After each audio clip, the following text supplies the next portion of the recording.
நான் என்ன கேட்க விரும்புகிறேன்னா, முதல் 2 அதிகாரம் வாசித்தீங்களா? கடைசி 2 அதிகாரம் வாசித்தீங்களா?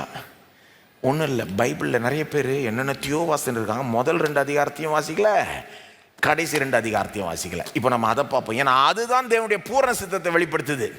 இந்த வியாதின்றது எப்போவுமே இருந்ததா? கிடையாது. வேதம் என்ன சொல்லுது? தேவன் உலகத்தை படைக்கிறப்போ வியாதி இருந்ததா? நான் கேட்குறேன், தேவன் உலகத்தை படைத்தப்போ எந்த நாள் அன்றைக்கு வியாதியை படைத்தார்?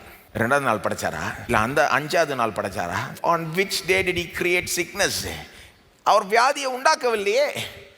ஒரு அழகான உலகத்தை உண்டாக்குனார். 1ஆம் அதிகாரம் 2ஆம் அதிகாரத்தை வாசித்தீங்கன்னா அழகான உலகத்தை உண்டாக்குறாரு, சரீர பிரகாரமான உலகத்தை உண்டாக்குறாரு, நம்மையும் உண்டாக்குறாரு. வெறும் ஆவியா உண்டாக்கல, ஆவி ஆத்துமா சரீரமாய் உண்டாக்கி அவர் படைத்த உலகம் அழகானது நன்மையானது என்று கண்டார் என்று வேதம் சொல்லுது.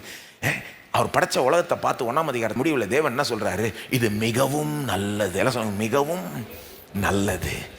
சரீர பிரகாரமான பொருளாதார உலகம் நல்லது, மிகவும் நல்லது. இதுல மனுஷன் சரீரத்தோடு இருக்கிறது மிகவும் நல்லது. வியாதி இல்லாத உலகத்தை பார்த்து மிகவும் நல்லதுன்னு சொன்னாரு. தேவனுக்கு எது தரமா ரொம்ப நல்லது? அவரை பொறுத்த வரைக்கும் வியாதி இல்லாத உலகம், வியாதி இல்லாத உலகம். அப்படிதான் இருந்தது உலகம். அதுக்கப்புறம் தான் கெட்டுது. 3ஆம் அதிகாரத்தில் வாசிக்கிறோம். அதுக்கப்புறம் இயேசு வந்து மீட்டு எடுக்கிறார். கடைசிக்கு வந்துருங்க. கடைசி 2 அதிகாரத்திலையும் வாசித்தீங்கன்னா அதுவும் ஃபர்ஸ்ட் 2 அதிகாரம் மாதிரியே இருக்கு. வியாதி இல்லாத, மரணம் இல்லாத, அழுகை இல்லாத, துக்கம் இல்லாத, வேதனை இல்லாத உலகத்துக்கு நம்மளை கொண்டு போறார் தேவன். அல்லது அந்த உலகத்துக்கு இங்கே கொண்டு வர்றாரு. வெளிப்படுத்தல் 21 நீங்கள் வாசிக்கலாம். அதை 4ஆம் வசனத்தில் யோவான் சொல்கிறார், புதிய வானம் புதிய பூமியை கண்டேன், அதில் வந்து மரணமும் இல்லை, துக்கமும் இல்லை, அழுறுதலும் இல்லை, வேதனையும் இல்லை, முந்தினவைகள்லாம் ஒளிந்து போயின, எல்லாம் புதிதாயின. தேவனுடைய பூரண சித்தத்தை தெரிஞ்சுக்கணும்னா தொடக்கத்தை பாருங்கள், முடிவை பாருங்கள். தேவன் எப்படி படைச்சாருன்னு பாருங்கள், எப்படி எல்லாத்தையும் கொண்டு போய் முடிக்கிறாருன்னு பாருங்கள். அது என்னத்தை வெளிப்படுத்துது? தேவனுடைய பூரண சித்தம் என்ன தெரியுமா? வியாதி இல்லாத உலகம்.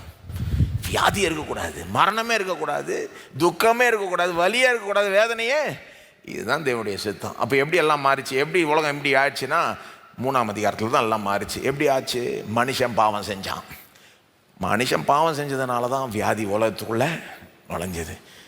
அப்போ வியாதிக்கு காரணம் சொல்லணும்னா தேவன் கிடையாது, பிசாசு, பாவம். 2 காரணம்.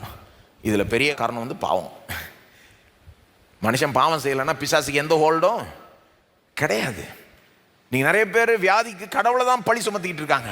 கடவுள் ஏன் அப்படி பண்ணுறார்? கடவுள் வேதம் என்ன சொல்லுது? வேதத்தை பார்த்து புரிஞ்சுக்கணும். மனுஷன் பாவம் செஞ்ச பிறகுதான் வியாதி நுழைஞ்சது.